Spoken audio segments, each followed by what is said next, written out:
अरे ते तुकाराम मुंडे साहेब आहेत, ते कोणालाच नाही सोडणार, मग ते हायकोर्टाची कॅन्टीन असो किंवा बॉलिवूडचा मोठा सुपरस्टार. अरे आता तुकाराम मुंडे साहेबांनी थेट बॉलिवूडच्या सुपरस्टार्सलाच नोटीस पाठवली. तर झालं काही असं, अजय देवगण, शाहरुख खान आणि टायगर श्रॉफ यांनी केसरयुक्त विमल इलायची या पदार्थाची ॲडव्हर्टाइजमेंट केली होती आणि अन्न व औषध प्रशासनाच्या म्हणण्यानुसार ही जाहिरात लोकांची दिशाभूल करून इलायचीच्या नावावर गुटख्याची ॲडव्हर्टाइजमेंट करते.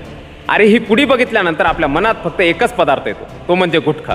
आपण जरी खात नसलो तरी आपण लहानपणापासून बघतोय की या पुडीमध्ये गुटखा विकला जातो. आता सरोगेट ॲडव्हर्टाइजमेंट म्हणजेच अप्रत्यक्ष जाहिरात म्हणजे काय ते आधी समजून घ्या. एखादा पदार्थ आहे ज्याची मार्केटमध्ये विक्री, उत्पादन आणि साठवणुकीवर पूर्णपणे बंदी आहे, पण तरी देखील एखाद्या दुसऱ्या पदार्थाच्या मदतीने त्याची ॲडव्हर्टाइजमेंट करणं किंवा त्याची जाहिरात करणं यालाच अप्रत्यक्ष जाहिरात व सरोगेट ॲडव्हर्टाइजमेंट असे म्हटले जाते. सध्या महाराष्ट्रात FDA ने 1 वर्षांपर्यंत गुटखा आणि तंबाखूच्या उत्पादन, विक्री आणि साठवणुकीवर पूर्णपणे प्रतिबंध लावलाय. आता तुकाराम मुंडे साहेबांनी या तिघा ॲक्टर्सला या दिशाभूल करणाऱ्या जाहिरातीबद्दल नोटीस पाठवली.